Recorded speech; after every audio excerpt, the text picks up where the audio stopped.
Olá, meus irmãos, continuando aqui o nosso estudo, espero que estejam todos indo muito bem nesse período de quarentena, que os estudos possam estar fazendo a diferença aí nessa nossa passagem pormenorizada pelas obras de Allan Kardec, né? Esse edifício espírita que veio ajudar a renovação do edifício social e espiritual da humanidade nessa altura tão difícil, né? De tantas lutas, tantos desafios para tantas pessoas, e que vem nos trazer algum elemento de consolação. Nós estamos seguindo aqui nos estudos sobre o tema do caráter da revelação espírita, no capítulo 1, nos itens 34, 35 e 36, que nós vamos comentar brevemente hoje, visando favorecer e facilitar o seu estudo aí também.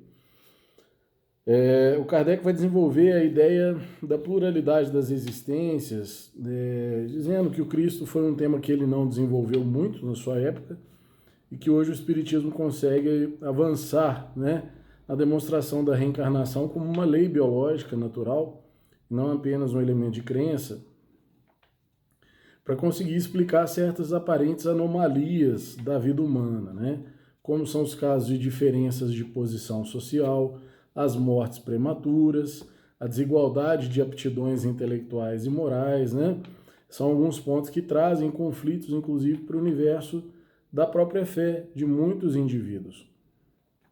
Existem muitas pessoas que se revoltam diante da diferença social, que se revoltam com a questão das mortes, né, prematuras de filhos, né, às vezes em tenra idade, tenríssima idade, né? Fica difícil, sem a perspectiva da reencarnação, explicar, por exemplo, essa diferença de aptidões morais e intelectuais, né? Por que tem crianças que já nascem sabendo tocar um instrumento ou com uma capacidade moral mais avançada do que outras, né? Ou com maior predileção pelas ciências exatas, ciências naturais, ou com maior facilidade para aprender um idioma, ou com maior pendor para a arte ou para a adoração a Deus, né? Por que existem espíritos ainda tão atrasados, ignorantes, às vezes brutos, rudes, né? Onde que estaria a justiça de Deus nesse sentido? E é interessante a gente refletir sobre esse elemento, porque é um elemento filosófico, antes de mais nada, né? Os filósofos tendem a aceitar a reencarnação como uma hipótese viável, lógica, né? Do ponto de vista filosófico, aceitável. E aí o Kardec vai avançando nesse sentido, no item 35, comentando exatamente sobre esse elemento, né, de como que Deus poderia ser injusto, por exemplo, que alguns indivíduos poderiam ser considerados privilegiados, né, no caso da riqueza, né, no caso da aptidão intelectual ou moral, como a gente falou.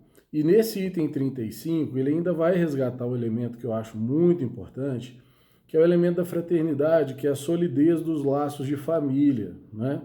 Se nós tivéssemos uma experiência só, ainda tem isso, né? Como que muitas vezes fica mais difícil de entender certos níveis mais aprofundados de afinidade que são estabelecidos e que se mostram entre as pessoas numa determinada família, e o contrário também, né? Como que muitas vezes, sem a reencarnação, a gente não consegue explicar certos elementos de antipatia, aversão, quase que inatas entre indivíduos, né? Irmãos, pai, mãe, filho, pai, filho, mãe, filha, pai, filha, mãe, ou entre irmãos, né? Que podem acontecer dentro de um contexto e que eventos às vezes mais trágicos, numa perspectiva reencarnatória, conseguem explicar com maior facilidade, né? Nesse ponto, o próprio esforço da fraternidade universal vale a pena, faz sentido, porque não é um esforço que se perde numa vida só.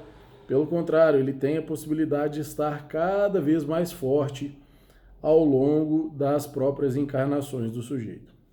E um arremate que eu considero um arremate moral muito significativo para a questão da reencarnação, do ponto de vista filosófico, ético,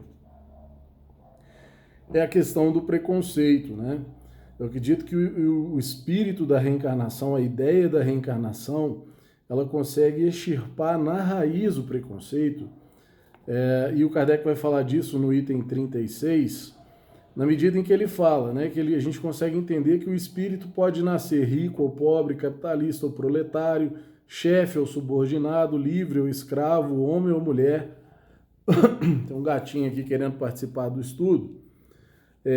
Mas isso mostra que, definitivamente, isso não é a realidade eterna do indivíduo. Então, ele pode passar por diferentes povos, diferentes classes sociais, diferenças de gênero, né? Em diferentes contextos que favorecem o desenvolvimento de determinadas virtudes, né? E que, dependendo de ações que foram feitas no passado ou mesmo no presente, isso pode estar determinando a sua necessidade reencarnatória maior, numa ou noutro país, numa ou noutra posição social, numa ou noutra condição de gênero. Não é isso? Então, discutir a questão do preconceito à luz de uma perspectiva reencarnacionista me parece algo muito saudável no contexto atual, porque mostra que nós somos espíritos, né, independente de sexo, de classe, de raça, né, de posição social. Todas essas situações elas podem variar ao longo da nossa evolução de acordo com as nossas necessidades de crescimento, às vezes de quitação kármica, mas também de evolução de uma maneira geral. Tá certo? Fica aí o convite para você refletir sobre essas questões da Gênese. Receba aí o nosso abraço com muito carinho e até o próximo vídeo. Com Deus!